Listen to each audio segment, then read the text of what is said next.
Good evening. It's Tuesday, the 1st of April, and here's what's making news around the world on World News Tonight. Global clash. Trump to launch new global tariffs targeting all foreign-made vehicles. Military recovery. U.S. Army recovers missing vehicles from Lithuanian swamp operation. Sustainable housing. Builders turn to cardboard for eco-friendly low-carbon housing solutions.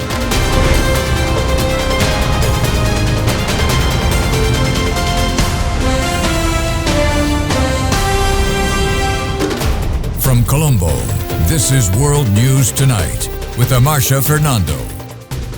Good evening once again.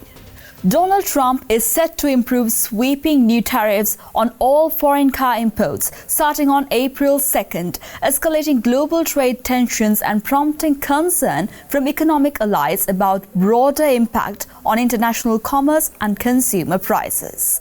Tonight, the countdown continues to President Trump's promised reciprocal tariffs. The president expected to slap import taxes on allies and adversaries alike worldwide, but keeping the specifics under wraps, with a Rose Garden rollout planned for Wednesday. I think it's going to be something that's going to bring a lot of wealth back to our country, tremendous wealth back to our country. That's left businesses and buyers of everything from pharmaceuticals to food to computer chips guessing at what the president has suggested will be a massive reordering of American trade. One of the few tariffs detailed by the White House is the 25% levy on imported vehicles beginning Thursday and on auto parts by May 3rd. The people that are going to make money are people that manufacture cars in the United States. But in Metro Detroit, home of the American auto industry, the picture is murkier. Goldman Sachs estimates the tariffs could add $5,000 to $15,000 to the price tag of foreign-made cars, and $3,000 to $8,000 on cars made in the U.S. because of the tax on parts. In an unexpected political move, Elon Musk has handed out $1 million checks in Wisconsin to boost conservative judicial candidates, injecting unprecedented personal wealth into a race that could reshape the state's legal landscape on issues like abortion and redistricting. Top Trump advisor and Tesla CEO Elon Musk gave away $1 million checks to 2 Wisconsin voters Sunday, ahead of a vote that could flip control of the state's Supreme Court. Musk used similar stunts during the 2024 presidential election to support Trump. On Sunday, he said it was meant to draw media attention to the race, which currently has liberal Susan Crawford edging ahead of conservative judge Brad Schimmel for an open seat. Somewhat inevitably, when I do these things, it causes the legacy media to kind of lose their minds. And then they'll run it on every news channel. The April 1st election will decide where the state's top court sits on abortion rights, labor rights, and possibly election rules. While technically nonpartisan, the race is also seen as an early referendum on Trump. The election is already the most expensive judicial race in U.S. history. As of last week, a total of $81 million has been spent on the race, according to New York University's Brennan Center for Justice. More than a fifth of that amount was spent by groups affiliated with Musk to support Schimmel, the conservative judge. Protesters lined the streets outside where Musk spoke in Green Bay Sunday. Greg Davison was among them. I think that's just wrong that he's sticking his nose in our business here in Wisconsin. You know, he's working for Washington now. He should be out of our hair and out of the judicial system. You know, he shouldn't be messing with our Supreme Court justice election. That's wrong. Others, like Laura Jagdfeld, felt otherwise.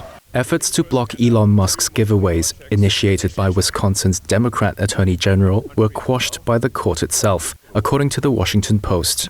Musk spent more than $250 million to help elect Trump last year, far more than any other individual, and during the presidential race, he gave checks to voters who signed petitions supporting conservative causes. His appearance Sunday appeared to show a willingness to get involved in more local races too.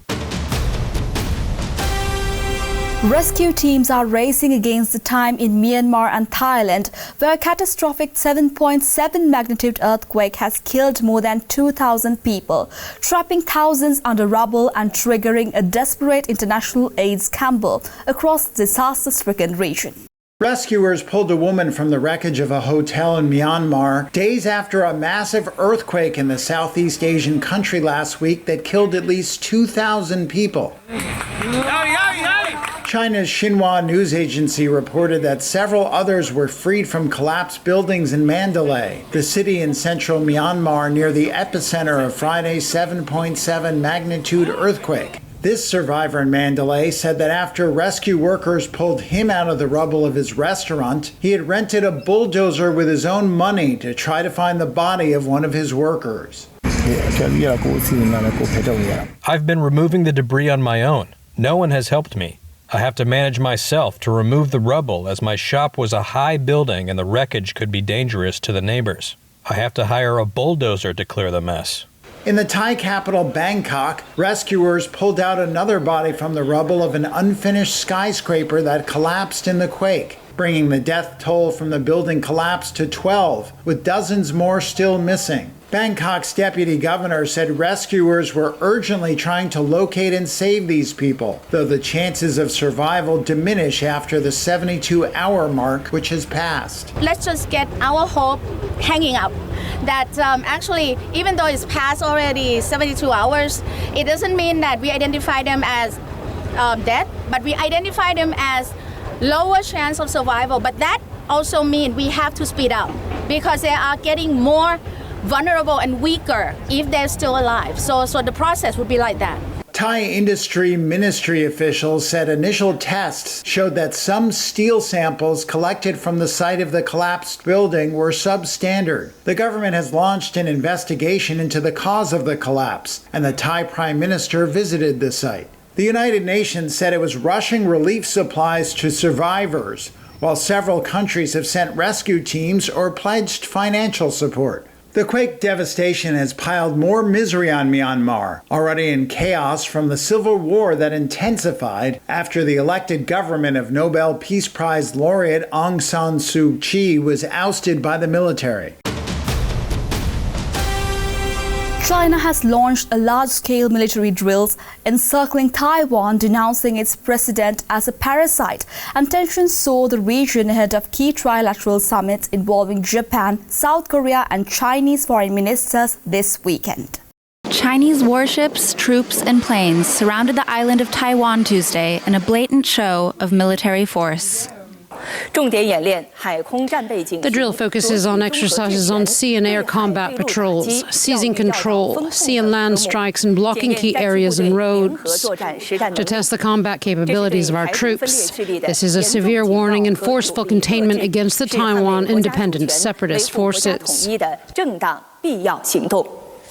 Chinese government considers Taiwan a part of China and has previously threatened using force to bring the island under China's control.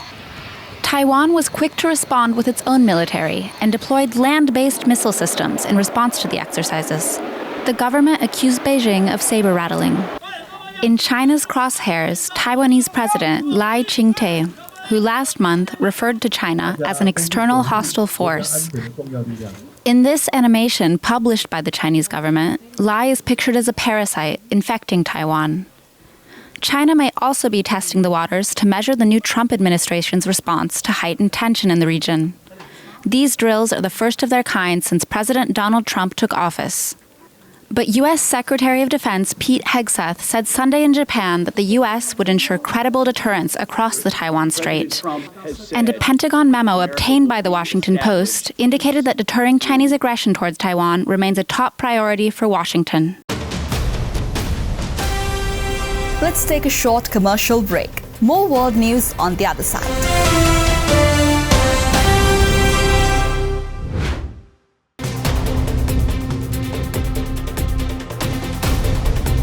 And welcome back.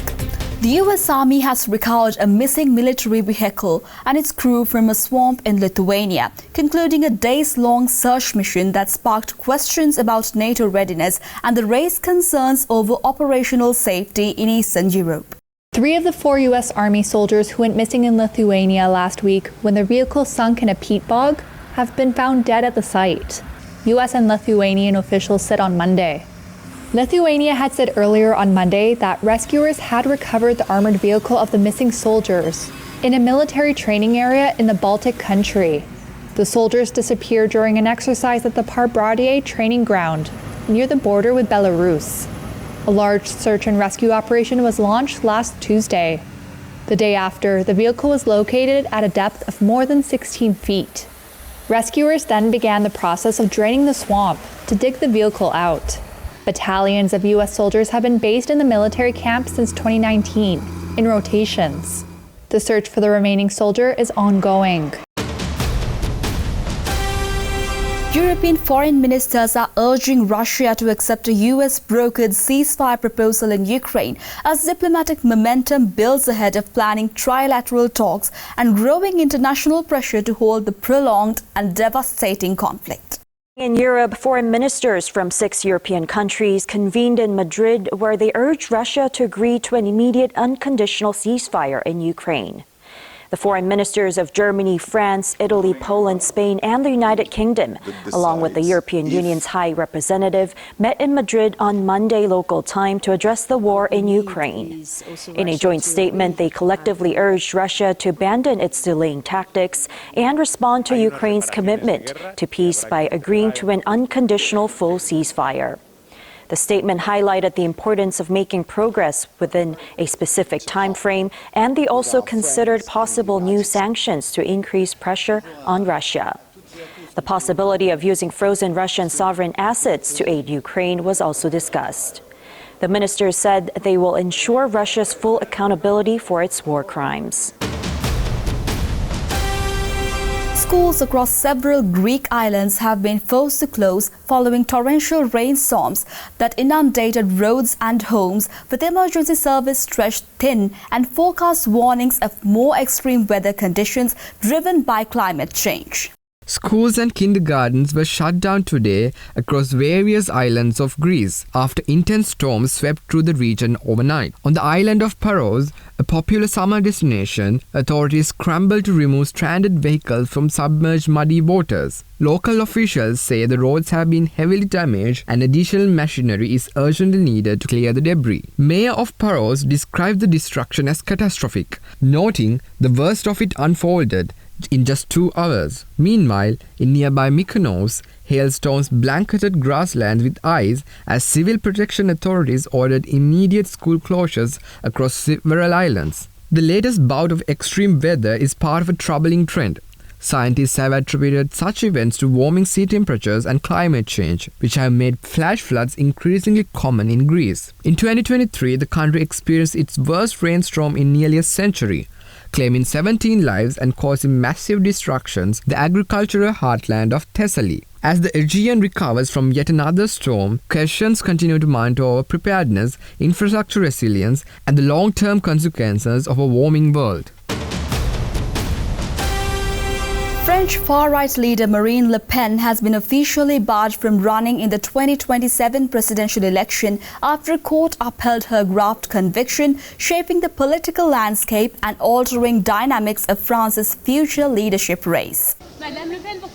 French far-right leader Marine Le Pen left a Paris courthouse with her political career in turmoil on Monday.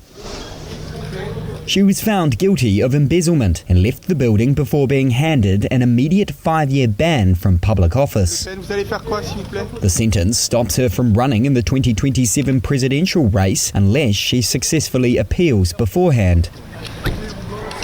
It marks a catastrophic setback for Le Pen, the National Rally Party chief and a frontrunner in opinion polls for the 2027 contest.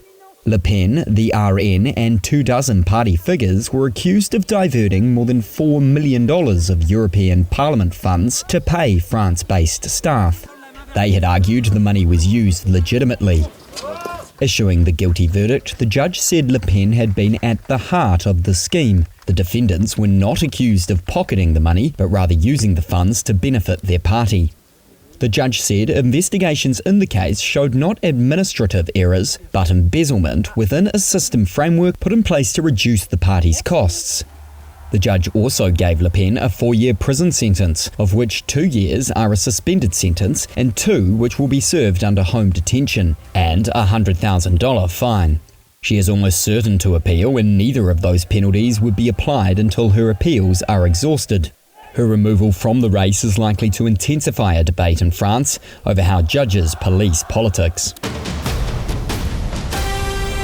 In a bid to counter Donald Trump's looming auto tariffs, Mexico has launched a Made in Mexico initiative, prompting domestic production and exports while seeking to minimize the economic fallout of escalating trade hostilities.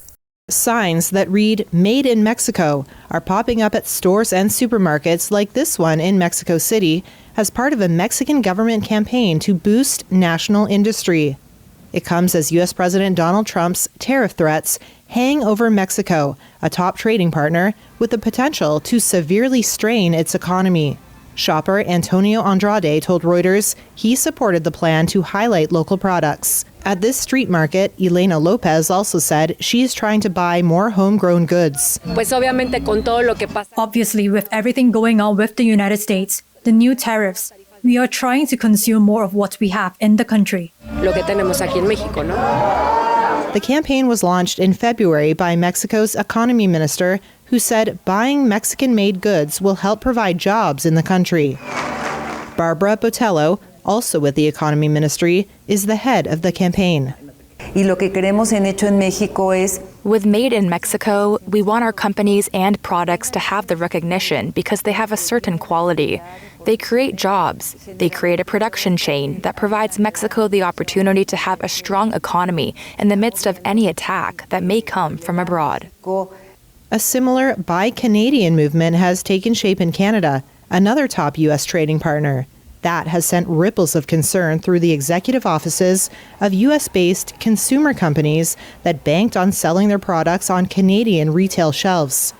Trump is expected to announce a full suite of international trade policies, including tariffs, on April 2nd. Let's take a short commercial break. More world news right after this.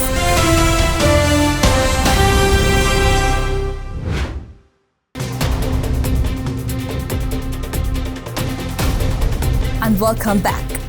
US schools are set to screen the murder drama Adolescents following praise from Prime Minister Keir Starmer, with a program aimed at addressing teen violence and sparking classroom conversations around mental health, crime and youth safety. In a rare move from Downing Street, Prime Minister Sir Keir Starmer has taken a streaming drama from family living rooms to the halls of power. The hit Netflix series Adolescents, which follows a 13-year-old boy accused of murder, has become a lightning rod for conversations about toxic masculinity, online radicalization, and the vulnerability of teenagers navigating social media. Starmer described watching the show with his own teenage children as harrowing, calling it a torch that shines intensely on issues too often left in the dark. He hosted a roundtable talk with show creators Jack Thorne and Stephen Graham, youth charities, and students to discuss the show's influence. Starmer welcomed Netflix's decision to make the series available for free in all US secondary schools. But he cautioned there's no silver bullet, stressing the issue is bigger than banning smartphones. Writer Jack Thorne urged the government to go further, proposing a digital age of consent and a school smartphone ban. He praised the meeting for spotlighting youth voices and called for long-term solutions. South Korean actor Kim So-hyun has denied allegations of dating a minor, calling the claims of defamatory as his legal team prepares to pursue acting against what they describe as baseless online slander targeting his reputation and career.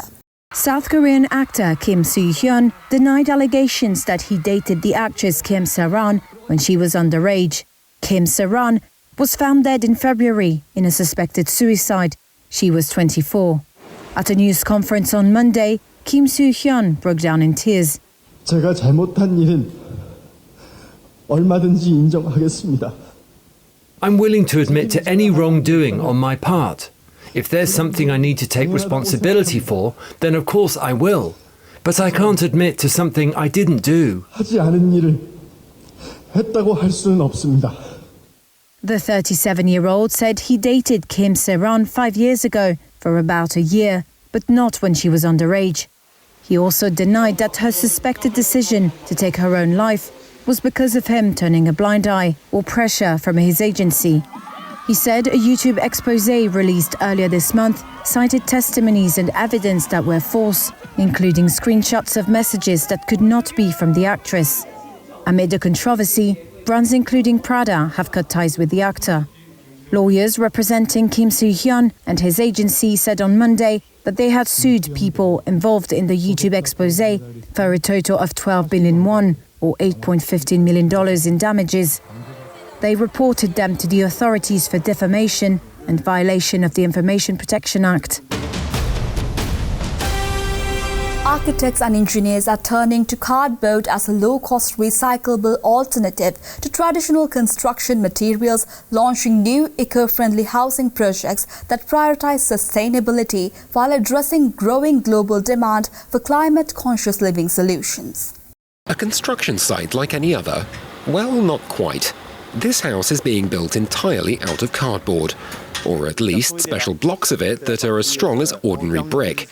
Now, it might not necessarily be cheaper. It costs as much as conventional construction, but it is faster, 6 months on average, and its environmental benefits speak for themselves.